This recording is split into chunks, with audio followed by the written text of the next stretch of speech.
दुनिया में कुछ लोग सिर्फ सपने देखते हैं और कुछ लोग उन सपनों को जीकर दिखा देते हैं।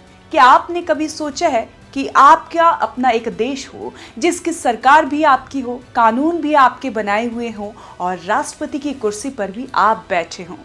शायद ज्यादातर लोगों को ये ख्याल सुनने में ही अजीब लगेगा, लेकिन ब्रिटेन के 20 साल के डेनियल जैक्सन के लिए ये ख्याल सिर्फ एक सपना नहीं रहा बल्कि एक हकीकत बन गया। और ये कहानी इतनी दिलचस्प है कि सुनते सुनते ही आपको भी यकीन होने लगेगा कि दुनिया में कुछ भी मुमकिन है। ये मामला यूरोप के उस हिस्से से जुड़ा है जहाँ इतिहास, राजनीति और जियोग्राफी की उलझनों में एक छोटा सा कोना ऐसा बचा रह गया था जिस पर किसी का दावा ही नहीं था। ये जगह है 125 एकड़ का एक जंगली इलाका जो क्रोएशिया और साइबेरिया के बीच स्थित है।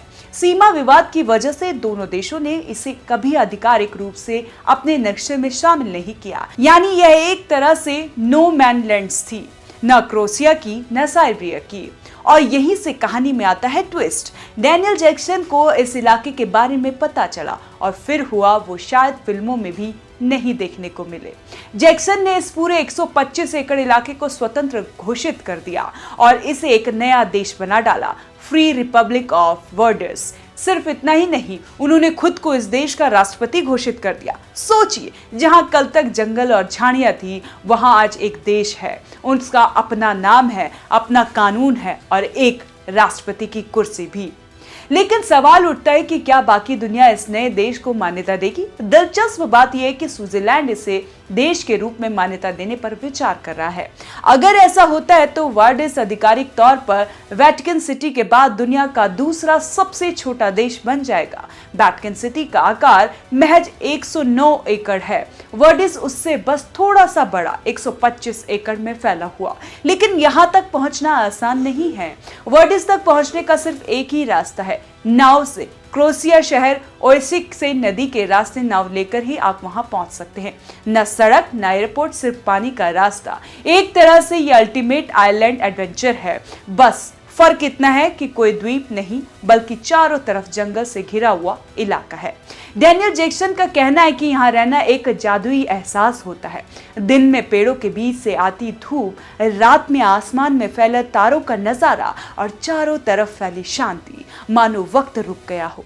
उन्होंने यहाँ के लिए अपने कानून बनाए, उन्होंने अपनी सरकार बनाई और प्रशासनिक ढांचा तैयार किया है। हैरानी की बात यह है कि अब तक 400 लोग वर्डिस की नागरिकता ले चुके हैं और यह कहानी और भी दिलचस्प हो जाती है।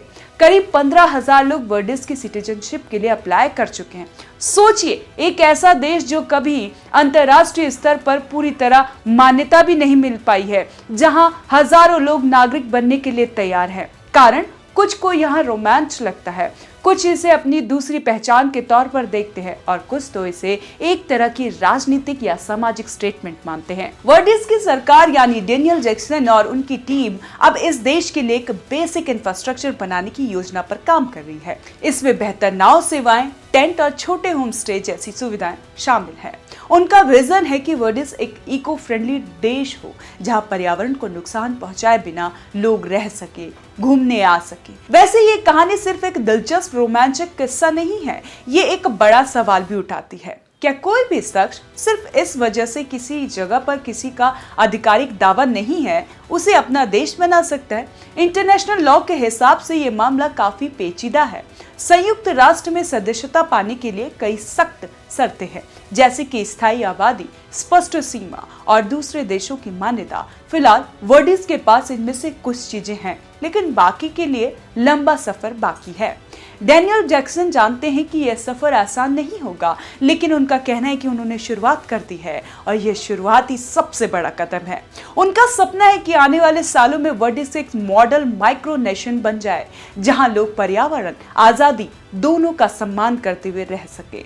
इस पूरे किस्से में सबसे रोमांचक बात यही है कि 20 साल के एक लड़के ने वो किया जो लोग उम्र भर सोचते ही रह जाते हैं। और चाहे वर्डिस को आधिकारिक मान्यता मिले या ना मिले, लेकिन यह जगह अब एक आइडिया बन चुकी है। एक ऐसा आइडिया कि कभी कभी एक पागल सा लगने वाला सपना भी हकीकत में बदल सकता है, अगर आप में उसे जीने का हौसला हो।